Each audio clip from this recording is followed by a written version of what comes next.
सर्वसामान्यांच्या हक्काचा आवाज जागर जनस्थान।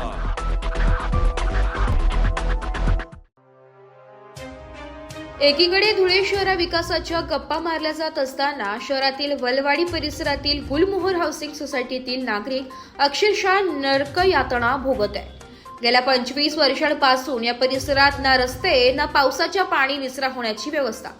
पावसाळ्याने या परिसराची अवस्था इतकी बिकट झाली आहे की संपूर्ण कॉलनीला एका तळ्याचं स्वरूप आलंय। लोकप्रतिनिधी आणि आयुक्तांनी आश्वासने देऊनही परिस्थिती जैसे थे। धुळे शहरातील वलवाडी शिवारात असलेल्या वाडी भोकर रोडवरील गुलमोहर सोसायटी परिसरात गुडघाभर साचलेलं पाणी, चिखलाचं साम्राज्य आणि त्यातून वाट काढणारे नागरिक हे इथलं रोजचं चित्र बनलंय। पावसाचं पाणी साचल्याने नागरिकांचं दैनंदिन जीवन पूर्णपणे ठप्प झालंय। दूधवाला, भाजीपाला विक्रेता, पेपरवाला कोणीही या परिसरात फिरकत नाही। सर्वात गंभीर परिणाम म्हणजे शाळकरी मुलांचं शिक्षण थांबलंय। स्कूल व्हॅन परिसरात येऊ शकत नसल्याने मुलं शाळेत जाण्यापासून वंचित राहत आहे। या साचलेल्या पाण्यात आता विषारी सापांचाही वावर वाढला असून यामुळे नागरिकांमध्ये भीतीचं वातावरण पसरलंय।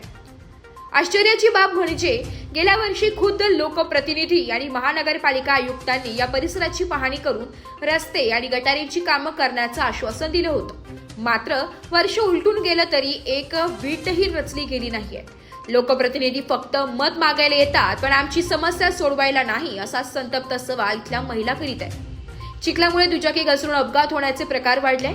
तुम्ही जशी मतं मागायला आमच्या दारापर्यंत येतात तसंच आमची समस्या सोडवायलाही या।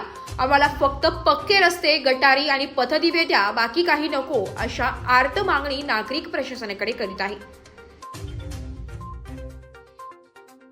गुलमोहर हाऊसिंग सोसायटी, जुने नकाणे रोड, वाडी भोकर रोड, देवपूर, धुळे। मागच्या वर्षी स्वतः आयुक्त मॅडम राम बदाणे स्वतः येऊन परिस्थिती पाहून गेले। तुमचे रोड करू बुवा, आम्ही त्यांनी निवेदन दिलं, रोड वगैरे काहीच केलं, आधी पाण्याचं करू। या मागच्या वर्षापेक्षा या वर्षा पाण्याचा प्रॉब्लेम आहे। आणि एक मेन म्हणजे अक्षरशः पाण्यात साप फिरतायत, अक्षरशः पथदिवे नाही आहेत, सगळी सुविधा। आणि ते म्हटलं दूधवाल्याची समस्या, दूधवाला, भाजीपाला, किराणा, अक्षरशः पोरं शाळेत जायला नाही म्हणतात। किती वर्षापासून इथं राहता? आम्ही कमीत कमी 25 वर्षापासून इथं राहतो। फक्त मतदानाला येतात, मतदान मागायला येतात, ताई बाई अक्का असं म्हणून निघून जातात। मतदान झालं का तू कोण मी कोण, झालं माझं काम, असं करतात। मग तुम्ही प्रत्यक्ष तुम्ही घेता, तुम्ही सगळं हे करता ना, तसं तुम्ही जसं बोलता तसं तुम्ही काम करा ना। आता तर हा नगरपालिकेचं याचं झालं ना, वलवाडीचं प्रत्येक कान्या कोपऱ्यात रोड झालेले आहेत। प्रत्येक म्हणजे ज्याचे जिथं घरं बांधलेले नाहीयेत तिथं अक्षरशः प्रत्यक्ष रोड झालेले आहेत। आणि आम्ही जिथं रहिवासी आहेत तिथं रोड नाही आहेत।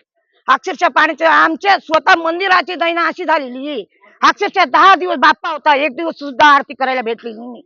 बाप्पा स्वतः रिद्धी सिद्धी नवसाचा गणपती बसलेला आहे, तरी सुद्धा त्याची पण इतकी दुरावस्था झालेली आहे, तर कोणी लक्ष देत नाहीये। फक्त तुम्ही मत मागणी पुरता येता।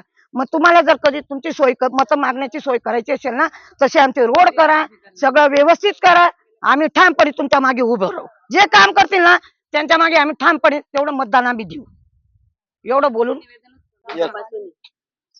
मी श्वेता सागर नेरकर, गुलमोहर कॉलनी मधून बोलतेय। आमच्या इथे पाऊस पडल्यामुळे काही समस्या आहेत, ते समस्या आम्ही मांडतोय आणि आम्ही सगळे कॉलनीवाले आज सगळे जमा झालोय।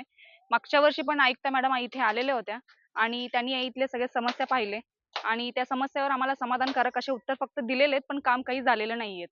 समस्या आमच्या अशी आहेत की पाऊस पडल्यानंतर आमचे गुडघ्याच्या वर एवढे पाणी इथे साचतं आणि त्या गोष्टीमुळे ना आम्हाला इथे सगळ्या गोष्टी आमचे ठप्प होऊन जातात। मुले शाळेत जाण्यापासून वंचित राहतात, ते आजारी पडतात आणि प्रत्येक आमच्या ज्या दैनंदिन गोष्टी आहेत त्या गोष्टी त्यापासून पण आम्ही वंचित राहतो। दूधवाला येत नाही, पेपरवाला येत नाही आणि जास्त खास करून म्हणजे आमच्या मुलांचे व्हॅन इथेपर्यंत पोहोचत नाही। आणि इथे सगळे जॉब करणारे पण आहेत लोक, त्यांना पण खूप काही गोष्टींना समस्यांना सामोरे जावे लागतात। गाडी स्लिप होतो, काहींचे म्हणजे त्यांना दुखापत होते। या सगळ्या गोष्टींवर आम्हाला खूप सगळ्या गोष्टी आम्ही फेस करतो। आमची फक्त एवढीच इच्छा आहे की त्यांनी येऊन आमच्या इथे जे फक्त साठवण करतात आणि धीर देतात आणि आम्ही करतो हे आम्हाला नकोय, आम्हाला काम हवंय। आमच्या इथे रोड पण व्हायला हवे आणि पथदिवे पण आमच्या इथे व्यवस्थित बसवायला हवे, एवढीच आमची अपेक्षा आहे। आणि आणि आरोग्याला आम्ही भरपूर सगळ्या गोष्टींना आम्ही सामोरे जातोय। त्या सगळ्या गोष्टींवर त्यांनी जर आम्हाला समाधानकारक जर उत्तर देण्याऐवजी जर काम करून जर दाखवलं तर खरंच आम्ही जसं मतं मागायला तुम्ही आमच्यापर्यंत येताय मतं मागण्यासाठी आमच्यापर्यंत येत आहे, तसं आमच्या समस्याही बघण्यासाठी आमच्यापर्यंत यावे आणि त्याचे समाधानकारक आम्हाला ते कामही करून द्यायला हवे, एवढीच आमची इच्छा आहे. जागर जनस्थानसाठी प्रतिनिधी रूपक बिरारी धुळे.